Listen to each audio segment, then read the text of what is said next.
예, 짐 엘리엇에 관한 이 이야기는 얼마 전에 영화화됐고 알려졌는데 실제 일어난 시가이고, 미국에서 이제 남미로 이제 선교해서 당한 그런 내용이고, 가자마자 바로 살해를 당하고 5년 후에 그의 아내가 그곳에 가서 우리 선교를 하면서 그 남편을 죽인 그 청년, 그 와다리족 그 청년이 그 부족의 첫 번째 목사가 됩니다. 그런 일이 일어나고 그들이 완전히 이제 변화가 돼서 이제 이렇게 영화까지 나오게 되는데, 이해할 수 없는 일이 참 많죠. 선교지로 가다가 갑자기 죽는다든지, 도착해서 죽는다든지, 가기 전에 죽는다든지, 참 이게 무슨 의미가 있을까? 그래서 이제 기자가 이야기합니다. 이건 낭비다, 비효율적이다. 선교의 비효율 문제가 나온 거예요. 내 아내가 이야기했죠. 내 남편은 낭비가 아니다. 낭비라는 것은 원하는 것을 얻지 못했을 때 낭비인데, 남편은 원하는 것을 얻었다. 그것은 바로 순교가 사명이기 때문에. 그래서 결국 복음을 위해서 짧은 기간 현장에 도착하자마자 바로 살해를 당해도 유의미하다라고 그렇게 했는데, 그 결과가 이제 드러난 겁니다. 사람들 생각하기에는 헛된 죽음이다 이렇게 생각했는데 결국 그렇지 않다는 거죠. 어제 제가 좀 묵상하다가 이 영상을 꼭 한번 우리 성도님들에게 한번 들려주고 싶다 해서 들었습니다. 좀 은혜가 됩니까? 예. 오늘 하나님의 말씀은요, 마태복음 13장 23절 말씀에서 30절 말씀입니다. 예수께서 그들 앞에 또 비유를 베풀어 가라사대, 천국은 좋은 씨를 제 밭에 뿌린 사람과 같으니, 사람들이 잘 때에 그 원수가 와서 곡식 가운데 가라지를 덧뿌리고 갔더니 싹이 나고 결실할 때에 가라지도 보이거늘, 집주인의 종들이 와서 말하되, 주여 밭에 좋은 씨를 심지 아니하였나이까? 그러면 가라지가 어디서 생겼나이까? 주인이 가로되, 원수가 이렇게 하였구나. 종들이 말하되, 그러면 우리가 가서 이것을 뽑기를 원하시나이까? 주인이 가로되, 가만두어라. 가라지를 뽑다가 곡식까지 뽑을까 염려하노라. 둘 다 추수 때까지 함께 자라게 두어라. 추수 때에 내가 추수꾼들에게 말하기를, 가라지는 먼저 거두어 불사르게 단으로 묶고 곡식은 모아 내 곡간에 넣으라 하리라. 아멘. 24절 시작. 예수께서 그들 앞에 또 비유를 베풀어 가라사대, 천국은 좋은 씨를 제 밭에 뿌린 사람과 같으니. 할렐루야. 오늘 주신 말씀 가운데 주의 은혜가 넘치시길 축원합니다. 이제 우리가 추석이 가까우면 추석이 가지고 있는 이미지가 뭡니까? 그것은 알곡을 걷어들이는 것이죠. 그래서 봄은 파종을 하고, 그리고 가을은 거두는 것이죠. 어떻게 보면 우리 한국의 추수감사절과도 같아요. 그런데 오늘 주님께서 본문을 통하여서 추수에 관한 이야기를 하십니다. 주님은 마태복음 13장을 통하여서 7가지의 비유에 대해서 말씀합니다. 갈릴리 바닷가에서요, 배를 띄워놓으시고 해변가에 모이는 사람들을 향하여서요, 주님이 이제 천국은 마치 이와 같다 하면서 7개의 테마로 말씀하십니다. 그 가운데에서 이제 이 두 번째 테마가 이 알곡과 가라지와 알곡에 관한 비유의 말씀이에요. 근데 첫 번째 비유의 씨 뿌리는 비유 우리가 알죠? 30배, 60배, 100배. 그거에 대해서 우리가 잘 알고 있잖아요. 마찬가지로 오늘 이 알곡과 가라지도 똑같이 이제 씨를 뿌리고 파종하는 것 같은데요. 파종해서 이제 결실을 한 그 내용을 주님이 첫 번째 씨 뿌리는 그 비유와 같이 두 번째 비유도 주님이 해석을 하십니다. 해석을 어떻게 하시는 거 아니? 그것은 이제 37절에 있어요. 한번 봐보세요. 읽습니다. 시작. 대답하여 가라사대 좋은 씨를 뿌리는 이는 인자요 밭은 세상이요 좋은 씨는 천국의 아들들이요 가라지는 악한 자의 아들들이요 하면서 예수님께서 그 비유를 구체적으로 설명해 주십니다. 근데 여기에서 우리가 본문에 24절 시작되는 본문의 첫 단어가 천국은 이렇게 시작했다는 걸 주목해야 됩니다. 천국은 마치 무엇과도 같다, 무엇과도 같다 하는 것을 7번 반복을 하시고 7이라는 숫자는 이제 유대인들에게서 완전 숫자예요. 그런데 유대인들이 갖고 있는 이미지는 뭐냐면 천국이라는 것은 장소적 개념이 아주 강합니다. 그래서 우리가 죽어서 가는 곳이라는 어떤 개념이 유대인들 속에도 들어있어요. 그런데 이제 누가복음 같은 경우는 그런 개념보다는 통치적 개념이 훨씬 강합니다. 그래서 주님께서 이제 다스리는 곳까지가 전부 하나님의 나라가 되는 거예요. 그래서 신국이라고 되어 있죠. 마치 로마의 영토 밖에 있는 지역까지 전부 가이사의 주권이 영향력을 미치면 그 로마 제국의 땅으로 그렇게 이해하는 것과 같은 개념이에요. 그럼에도 불구하고 마태복음은 신국보다는 천국, 하나님 나라보다는 하늘나라의 개념이 강함에도 불구하고 또 이방인을 대상으로 하지 않고 유대인을 대상으로 하고 있음에도 불구하고 특별히 마태복음 13장 비유에 있어서는 하나님의 나라는 장소적 개념으로 접근하지 않습니다. 주님은 이 천국을 7번 비유를 하면서 이렇게 말씀하신 거예요. 따라서 천국은 이미 시작되었다. 시작된 천국에 대해서 설명하기 시작합니다. 그러면서 그 천국은 따라서 완성된 천국, 완성을 향해 지금 가고 있다는 거예요. 그리고 우리는 그것을 향하여 이렇게 말씀합니다. 한번 따라서 합시다. 교회.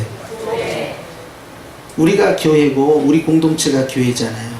하나님의 주권이 임하는 곳. 그래서 우리가 주기도문에서 하늘에서 그 뜻이 이루어진 것 같이 땅에서 그 뜻이 이루어지는 것이 벌써 하나님의 나라가 시작이 된 거예요.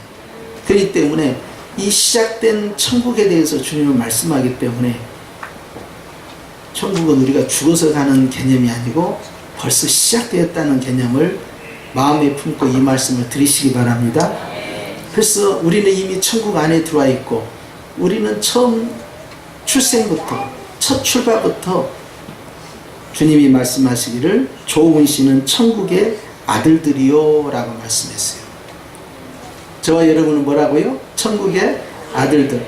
굳이 딸이라고 표현하지 않고 아들이라는 표현을 쓰신 것은요, 그 단어 속에는요 상속권이 들어있기 때문에 영원하신 기업을 우리가 유산으로 받는다고 주님 앞에 고백하는 것처럼요, 하늘의 그 영광의 기업을 받을 자, 상속받는 자. 그러니까 당시 유대인들은 그렇게 이해를 해요. 요즘에 있어서는 딸들도 상속받습니다만은 안 주면 큰일 나죠. 법으로 다 정해져 있어요. 그런데 우리 이 민족도 오랫동안 그래왔고 또 유대인들도 상속은 이제 아들들에게 내려가는 것이죠. 물론 장자는 갑절로 2배로 가는 것이죠. 그러니까 주님께서 굳이 아들들이라는 단어를 쓰시는 겁니다. 상속자라는 것이죠. 그러니까 우리는 넌 누구냐? 우리의 정체성이 뭐냐? 나의 아이덴티티는 그것은 바로 천국의 아들들이다. 그러니까 호박씨를 심으면 뭐가 나와요? 당연히 호박이 나야죠. 예, 그렇죠?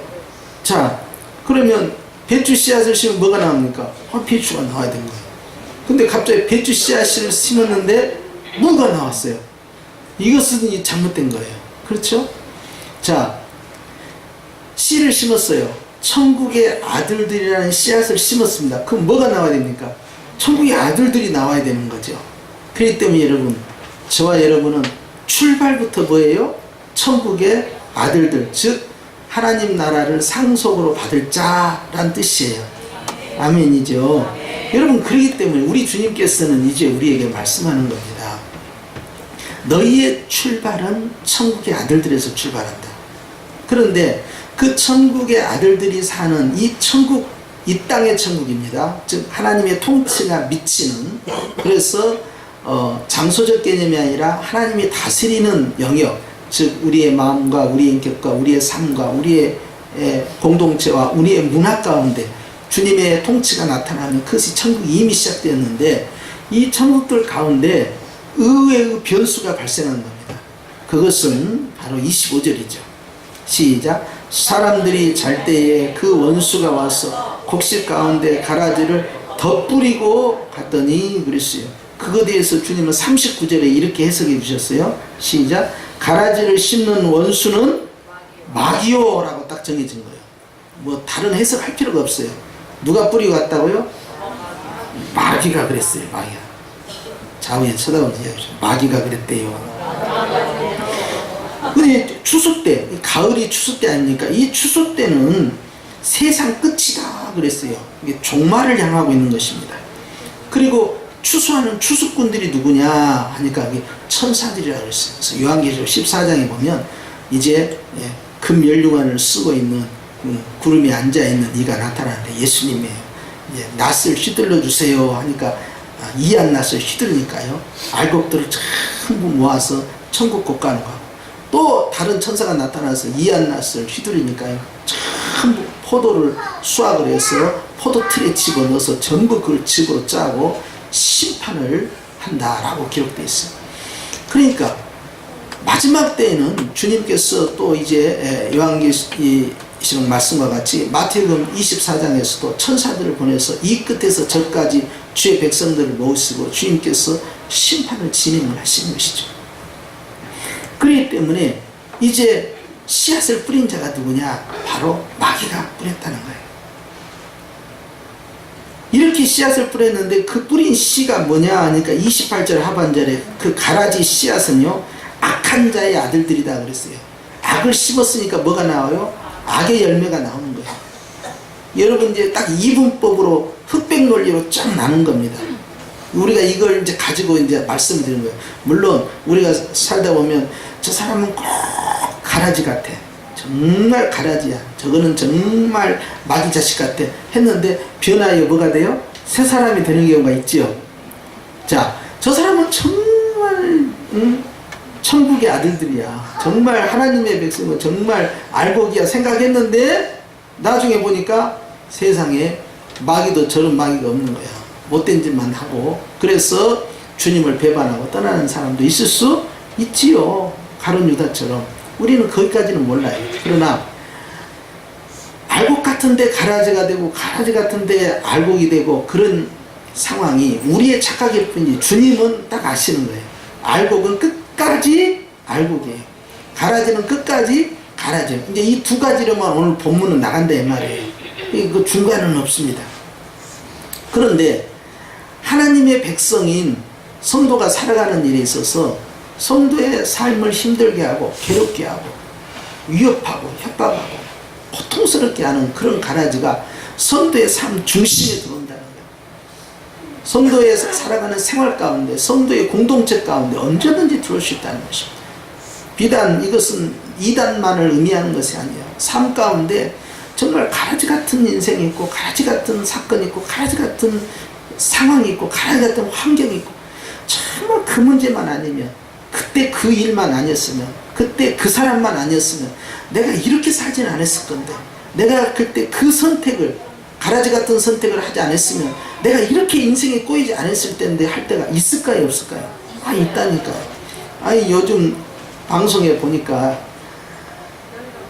자기가 부부관계가 원만치 않으니까 500원짜리 동전을 톨게이트에 집어넣어가지고 2006년도라고 써진 동전을 집어넣으면 2006년도로 돌아가. 톨게이트에. 그런 드라마가 있어요. 그게 무슨 아는 와이프인가 뭐 그런 드라마가 있어요. 여러분 모르시죠? 경건하셔서 잘. 예. 그런데 마누라가 마음에 안 드니까 집어넣어서 돌아가갖고 이제 과거 대학생으로 돌아가서 거기에서 자기 대학 캠퍼스 안에서 자기 첫사랑을 만나가지고 이제 결혼까지 해요. 그렇게 해서 이제 다시 제2의 인생을 산다 하고 살았는데 거기서 자기가 생각만 그렇게 행복하지가 않는 거예요. 그러니까 또 돌아가. 또 돌아가고 남자도 돌아가고 원래 여자도 돌아가고 돌아가지고 500원짜리 또 집어넣어요. 500원짜리 2006년도라고 써졌더라. 잘 찾아보세요. 명절 때. 그래가지고 그걸 톨게이트에 집어넣으니까 다시 돌아가는 인생. 인생을 한번 돌리고 싶은 생각이 있을 때가 있어요. 저 사람을 안 만났으면 내가 그때 그 결정을 안 했으면, 내가 그때 그 학교에 가지 않고 그 직장에 가지 않고 그때 그 일에 같이 하지 않았더라면 내가 이렇게까지 힘들지 않았을 텐데라는 정말 가지 같은 그런 사람이나 사건이나 환경이나 어떤 선택이 있을 수 있습니다. 후회가 된단 말이죠. 그래서 현재 너무 힘이 들어 그런 상황이 있을 수 있다는 거예요. 그런데 우리가 생각에는 그거 주님께서 그냥 싹둑 잘라버리거나 드러내버리면 좋겠는데, 이 가라지는 팔레스타인에서 나타난 이 알곡과 가라지에서 이 알곡은 밀을 의미하고요, 이 가라지는 아주 이 독보리를 이야기해요. 그래서 이것은 굉장히 독성이 강한 우리가 버섯 가운데 독버섯 있는 것처럼 독보리인데요. 이것을 먹으면 굉장히 구토가 일어나고 현기증이 일어나고 심지어는 사람이 죽을 수도 있는, 그럴 정도로 아주 강한 독성이 있어요. 그런데 이게 자라날 때는요 똑같아요. 그러니까 우리가 보리 심고 거기서 피 나면 피 뽑고 이 수준이 아니에요. 이것은 큰일 날 상황이에요. 그러니까 이것을 이제 사람들이 가서 뽑아버릴까 생각하는데 주인이 뽑지 못하게 하는 거예요. 내버려둬요. 왜냐하면 너무 유사해가지고요, 이것이 충분히 자라나서 꽃이 피고 열매가 맺혔을 때야 정확하게 분별이 되는 겁니다. 그 전까지는 도대체 아리까리하니까 주인이 걱정하는 거예요. 뽑다가 큰일 난다는 거예요. 29절 시작. 주인이 가로되 가만두어라. 가라지를 뽑다가 곡식까지 뽑을까 염려하노라. 자, 포인트입니다. 주님이 지금 뭘 염려하고 있어요? 가라지 때문에 염려합니까? 알곡 때문에 염려합니까? 자, 소돔과 고모라가 동성연애를 하고 너무나 타락해서 멸망되었지요 라고 생각하면 틀린 거예요. 그것은 주님의 마음을 다 이해하지 못한 겁니다. 아무리 소돔과 고모라가 동성연애에 빠지고 타락했다 하더라도 그곳에 의인 몇 명만 10명이 있었으면 사는 거야. 그 얼마나 많은 악이 존재하느냐가 아니라 하나님 앞에서 기도할 수 있는 소수의 무리라도 바르게 서 있는 하나님의 백성 10명이라도 있었으면 한 도시를 건져낼 수가 있었던 거야. 서울이 아무리 타락을 하고 대한민국이 아무리 타락을 하고 인류가 아무리 타락해도 각 마을마다 각 도시마다 각 국가마다 그 나라를 위하여 기도할 수 있고 하나님 앞에 그 면전에 바로 서 있는 자 적어도 10명의 용사만 있어도 바알이라는 이단의 문화 앞에서 세속의 문화 앞에서 타락의 문화 앞에서 무릎 꿇지 아니한 자 경건한 자 10명이라도 합심하여 기도한다면 하나님께서 그 도시와 그 나라와 이 땅을 건져내시는 겁니다. 심판을 유예하신 이유는 하나입니다. 바로 알곡에 대한 염려 때문에 그러했습니다. 주님은요, 주님 어떻게 저런 사람을 가만 놔두십니까? 저런 사람은요 진짜 벌받아야 돼요. 주님 가만 놔두면 안 돼요 라고 생각할 거예요. 정말 그렇게 정말 미운 사람이고 왜 사형을 내리지 왜 무기징역을 하냐 이 말이야. 무기징역하면 안 된다. 사형을 내려야 한다. 가명 없이 사형을 내려야 한다. 왜 저런 사람을 살려두냐. 가운데 우리가 그런 생각을 가질 때가 있어. 이건 분명히 이것은 가라집니다. 어떻게 사람이 인육을 먹을 수 있냐. 자기가 죽여 자기가 사람의 고기를 먹고 말이야. 어떻게 그럴 수가 있냐. 이것은 완전히 사람이 아닙니다. 이건 확실히 없어야 된다. 그게 지존파였어요. 여러분 그 지존파가 예수님 영접하고 사형장에서 사형받은 거 아세요? 우리가 생각하기엔 이건 정말 끝장을 봐야 할 사람이야. 그런데 아닌 거야. 이건 정말 알곡이야. 정말 우리 사회에 우리 공동체에 우리 교회에 우리 가정에 정말 필요한 알곡이야 생각했는데 주님이 그건 알곡이 아니다 이렇게 하시면 어떻게 하실랍니까?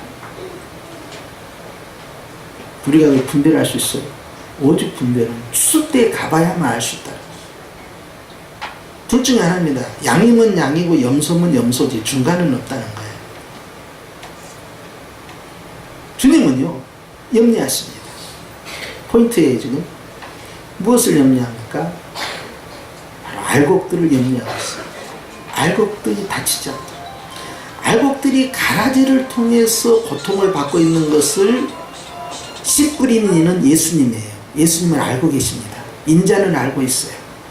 그런데 주님께서는 그 속에서 주목하는 것은 얼마만큼 가라지가 융성하게 형통하느냐가 아니라 얼마만큼 알곡이 보호가 되느냐에 집중하고 있어요. 교회는 하나님 나라의 시작이고 교회는 바로 알곡의 공동체입니다. 주님은 알곡 공동체를 늘 아끼시고 주님의 마음과 생각과 눈동자가 이곳을 향해 있다는 사실을 믿으시기 바랍니다. 우리가 때로는 걸어다니는 교회 움직이는 성전으로서 동서남북 사방으로 흩어져 간다 할지라도 하나님께서는 늘 나와 함께 동행하고 계시니 우리는 아셔야 돼요. 얼마나 나쁜 사람이 많느냐에 따라서 이 나라가 결단나는 것이 아니라 얼마만큼 나라와 민족을 위해서 기도할 수 있는 하나님 앞에 정직하게 서 있는 의인이냐에 따라서 주님께서는 이 나라의 운명을 결정짓는 거예요. 그렇기 때문에 6.25 전쟁이 터졌을 때도 36년간 일제의 그 독재 속에서 식민지 속에 있다가 갑자기 5년 만에 전쟁이 터지니까 너무 충격이 컸잖아요. 그럴 때 다른 사람은 그렇게 해석하지 않아도 믿는 자들은 그렇게 해석을 했어요. 지금도 그렇게 해석하고. 이것은 일제시대 때 한국교회가 신사참배에 동참했어. 주기철 목사님을 죽이고 그리고 총회가 그걸 결의를 해서 한 죄의 결과이다. 이 나라의 백성이 얼마나 타락했냐를 보는 게 아니라 알곡이라는 그 집단 공동체가 어떻게 하나님을 배도했냐에 더 주목을 했던 거예요. 그러니까 늘 주님은 우리를 보는 거예요. 그러니까 주님 어떻게 뭐 저런 사람이 저럴 수가 있어요. 아유 정말 아닌 것 같아요. 우리는 그렇게 생각해도 주님은 악이 얼마나 성하느냐에 관심보다는 알곡들이 얼마나 건강하고 튼튼하게 자라느냐에 관심이 있어요. 자, 쳐다보면 인사합니다. 저에게 관심이 있답니다. 시작. 주님은 누구에게 관심이 있어요? 근데 나는 누구에게 관심이 있냐면 저 자식 말이죠. 주님 벼락을 내려서요 하는 일마다 망하게 해주시오. 주님 이단들을 왜 내려?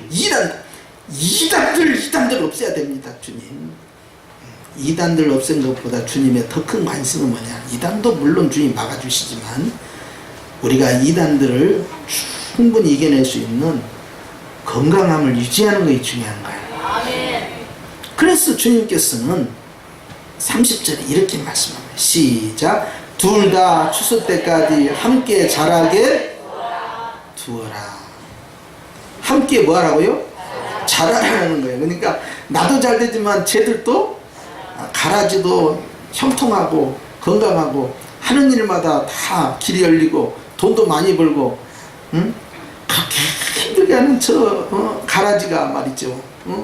나를 이렇게 한 번만에 교회 다닌다고 그렇게 핍박하고 조로가고 괴롭히고 나는 그렇게 교회를 그냥 그렇게 몇 년 몇십 년 다녀도 힘들고 몸도 아프고 자식들도 그렇고 그런데 그냥 저 가라지는 그냥 잘되고 형통하고 말이야. 아주 속상하단 말이야. 근데 하필이면 내일 추석이네. 이걸 뭐라고 핑계대고 이걸 안 만날까 이렇게 궁기도 하고 싶을 정도로 정말 만나고 싶지 않나. 얼굴만 봐도 정말 소화가 안 될 것 같아. 정말 그런 가라지인데 너무너무 교회를 핍박하니까. 그런데 여러분 주님의 관심은 거기에 있지 않다는 걸 꼭 아셔야 됩니다. 주님은 나에게 관심이 있어요. 주님이 그런 문제에 대해서 내가 상처받는 걸 주님은 원치 않으셔요. 그건 누구에게 맡겨야 돼요? 주님이 하시겠다니까. 주님이 알아서 하시겠대요. 때가 되면. 그러니까 우리가 거기에 마음을 뺏기고 상처를 받지 말고 내가 하나님 앞에서 영육간의 건강한 알곡이냐, 인격적인 알곡이냐, 정서적인 알곡이냐, 삶의 알곡이냐, 생활의 알곡이냐, 바른 행실의 알곡이냐 하는 내 모습이 하나님 앞에서 얼마만큼 알곡이냐를 주님은 우리에게 묻고 찾고 있는 것이죠. 그러니까 주님께서는 오늘 이 말씀을 하시면서 함께 잘하도록 내려주라는 거예요. 너 신경 쓰지 마라. 내가 알아서 할 테니까. 그리고 주님이 이제 계획을 말씀하신 것이죠. 시작. 추수 때 내가 추수꾼들에게 천사지요 말하기를 가라지는 먼저 거두어 불사르게 단으로 묶고 곡식은 모아 내 곡간에 넣으라 하리라 그랬어요. 40절입니다. 시작. 그런즉 가라지를 거두어 불에 사르는 같이 세상 끝에도 그러하리라. 인자가 그 천사들을 보내리니 저희가 그 나라에서 모두 넘어지게 하는 것과 또 불법을 행하는 자를 거두어내어 풀무불에 던져 넣으리니 거기서 울며 이를 갈미 있으리라. 이것이 천국이다 라고 말씀하고 있어요. 마지막 때 추수하는 천국. 이게 가을입니다. 지금 가을이 이제 추수할 때니까. 천국은 가을이에요. 천국은 추수 때와 같아요. 천국은 이미 시작되었다. 씨를 뿌렸다. 그런데 변형됨이 없는 씨앗이에요. 천국의 아들들을 심었으니 천국의 아들들로 열매가 나온다. 끝까지 변함이 없다는 것입니다. 그리고 주님께서는 이 땅에 살고 있는 성도의 삶 가운데에서 이런 가라지는 언제든지 나와 내 주변에 존재할 수 있다 없다? 있다라는 말씀입니다. 그것에 대해서 너무 마음 상하지 말아요. 이 나라가 얼마만큼 무너지느냐 하는 것에 대한 애통함도 있어야 되겠지만 보다 더 중요한 것은 내가 하나님 앞에서 정직한 영으로 서 있고 하나님 보시기에 신실한 알곡으로 서 있어 바알이라는 문화 가운데 무릎 꿇지 아니하는 주님의 기쁨이 되는 기도자가 되어야 한다. 바로 그 기도의 기도자가 하나님 앞에서 이 도시와 이 민족을 살려내는 것입니다. 그러니까 우리가 그런 것에서 마음을 뺏기면 안 되겠냐. 악인이 형통한 것을 부러워하지 말고 악인이 형통한 걸로 불평하지 말라 했던. 오늘 주님은 가라지에 대해서 관심을 갖지 말라는 것을 계속 강조하십니다. 왜냐하면 포인트라고 했죠. 주님의 염려는 가라지가 아니고 무엇이다? 바로 알곡이기 때문에 그럽니다. 내가 그런 문제에 마음 뺏기고 생각 뺏기고 시간 뺏기고 그런 문제에 내 감정을 뺏기게 되면 주님은 기뻐하지 않는 것이죠. 할렐루야. 말씀을 맺겠습니다. 오늘 주님이 참고 기다리신 것은 바로 우리 때문입니다. 오늘 주님께서 당장에 하늘에 불벼락 내리지 않냐는 것도 바로 우리 때문입니다. 이 나라와 이 민족이 주님 앞에 끝까지 형통하기 위해서는 바로 우리의 책임이 크다는 사실을 기억하시고. 할렐루야.